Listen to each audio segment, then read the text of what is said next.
பெப்பில் கொஞ்சம் எல்லாருமே ஒரு ஸ்பெஷல் சைல்டுன்னு சொன்னால் நம்புவீங்களா? ஆமாங்க, அவங்க கிட்ட தான் கற்றுக்கணும் ஒரு நாளை எப்படி ஹேண்டில் பண்ணுறத. வணக்கம் நண்பர்களை, இப்போல்லாம் காலம்புற ஏஞ்சி பிளாக் காஃபி போடுறதுக்குள்ளே ஒரு டாஸ்க்காக போயிட்டான். ஏன்னா இப்போல்லாம் லோ காப்ஸில் இருக்கேன், இன்னும் வர நாட்கள் எல்லாமே காப்ஸே கட் ஆகிடும். அப்போல்லாம் full and full out of focus தான் போவேன். ஆல்ரெடி அவுட் ஆஃப் ஃபோக்கஸ் தான் நான் இருப்பேனே. வரப்போகிற நாட்கள் எல்லாம் எப்படி டாக்கு பிடிக்க போகிறேன்னு எனக்கே தெரியல. இந்த சீரியஸ் எண்ட் ஆகுமா, வெற்றிகரமா அப்படின்னு என் கையிலேயே இல்லை. முக்கியமாக இந்த முடிக்கு ஒரு எண்டு வரப்போகுது. அது ஒரு பெரிய பிளான் வச்சிருக்கு, அது அப்கமிங் வீடியோஸில் சொல்கிறேன். எம்டி ஸ்டொமக்கில் கார்டியோ பண்ணும்போது 4 பாயிண்ட் ஸ்பீடை 12 இன்க்ளைனில் வச்சுட்டு கார்டியோ பண்ணி பாருங்க, தரமாக இருப்பான். கார்டியோலாம் முடிச்சுட்டு எடுத்துகிட்டு வந்த மீலை அங்கேயே சாப்பிட்டு ஒர்க் அவுட்டில் குதிச்சிட்டேன். இன்னைக்கு ஒரு மார்பு ஒர்க் அவுட்டு. தேவையான வெயிட்டை தேவையான செட்டை கரெக்டான ரெப்பிடேஷனில் போட்டிங்கன்னா வேற மாதிரி இருப்பான் செஸ்ட் ஒர்க் அவுட்டு. ட்ரை பண்ணி பாருங்க. நான் போடுற செஸ்ட் ஒர்க் அவுட்டை பிகினர்ஸ் யாராவது பார்க்குற மாதிரி இருந்தால் வேணும்னு சொல்லி நான் கமெண்ட்ல சொல்லுங்க, நான் நெக்ஸ்ட் வீடியோவில் அப்லோட் பண்ணுறேன். செஸ்ட் ஒர்க் அவுட்லாம் முடிச்சுட்டு ஆப்ஸை போட்டு எத்தனை அந்த ப்ரோட்டீன் ஷேக்கை அங்கேயே குலுக்கி அங்கேயே குடிச்சு அங்கேயே முடிச்சிட்டேன்.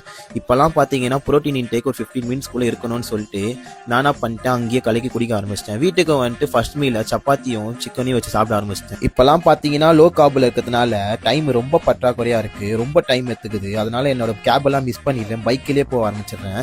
அங்கே ஆஃபீஸ் போயிட்டு பார்த்தீங்கன்னா என்னோட 2வது மீல் எடுத்துன்னு போவே இல்லை. பெப்பில் கொஞ்சம் எல்லாருமே ஒரு ஸ்பெஷல் சைல்டுன்னு சொன்னால் நம்புவீங்களா? ஆமாங்க, அவங்க கிட்ட தான் கற்றுக்கணும் ஒரு நாளை எப்படி ஹேண்டில் பண்ணுறத. வணக்கம் நண்பர்களை, இப்போல்லாம் காலம்புற ஏஞ்சி பிளாக் காஃபி போடுறதுக்குள்ளே ஒரு டாஸ்க்காக போயிட்டான். ஏன்னா இப்போல்லாம் லோ காப்ஸில் இருக்கேன், இன்னும் வர நாட்கள் எல்லாமே காப்ஸே கட் ஆகிடும்.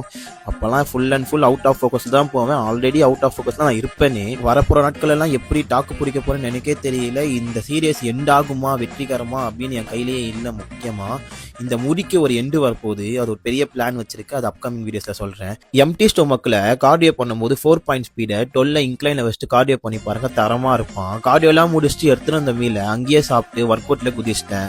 இன்னைக்கு ஒரு மார்பு ஒர்க் அவுட்டு. தேவையான வெயிட்டை தேவையான செட்டை கரெக்டான ரெப்பிடேஷனில் போட்டிங்கன்னா வேற மாதிரி இருப்பான் செஸ்ட் ஒர்க் அவுட்டு. ட்ரை பண்ணி பாருங்க. நான் போடுற செஸ்ட் ஒர்க் அவுட்டை பிகினர்ஸ் யாராவது பார்க்குற மாதிரி இருந்தால் வேணும்னு சொல்லி நான் கமெண்ட்ல சொல்லுங்க, நான் நெக்ஸ்ட் வீடியோவில் அப்லோட் பண்ணுறேன். செஸ்ட் ஒர்க் அவுட்லாம் முடிச்சுட்டு ஆப்ஸை போட்டு எத்தனை அந்த ப்ரோட்டீன் ஷேக்கை அங்கேயே குலுக்கி அங்கேயே குடிச்சு அங்கேயே முடிச்சிட்டேன். இப்போல்லாம் பார்த்தீங்கன்னா ப்ரோட்டீன் இன்டேக் ஒரு 15 மினிட்ஸ்க்குள்ளே இருக்கணும்னு சொல்லிட்டு நானா பண்ணிட்டேன், அங்கேயே கலக்கி குடிக்க ஆரம்பிச்சிட்டேன். வீட்டுக்கு வந்துட்டு ஃபர்ஸ்ட் மீல சப்பாத்தியும் சிக்கனையும் வச்சு சாப்பிட ஆரம்பிச்சிட்டேன். இப்போல்லாம் பார்த்தீங்கன்னா லோ கார்பில் இருக்கிறதுனால டைம் ரொம்ப பற்றாக்குறையா இருக்கு, ரொம்ப டைம் எடுத்துக்குது. அதனால என்னோட கேப் எல்லாம் மிஸ் பண்ணிடுறேன், பைக்கிலே போக ஆரம்பிச்சிடுறேன்.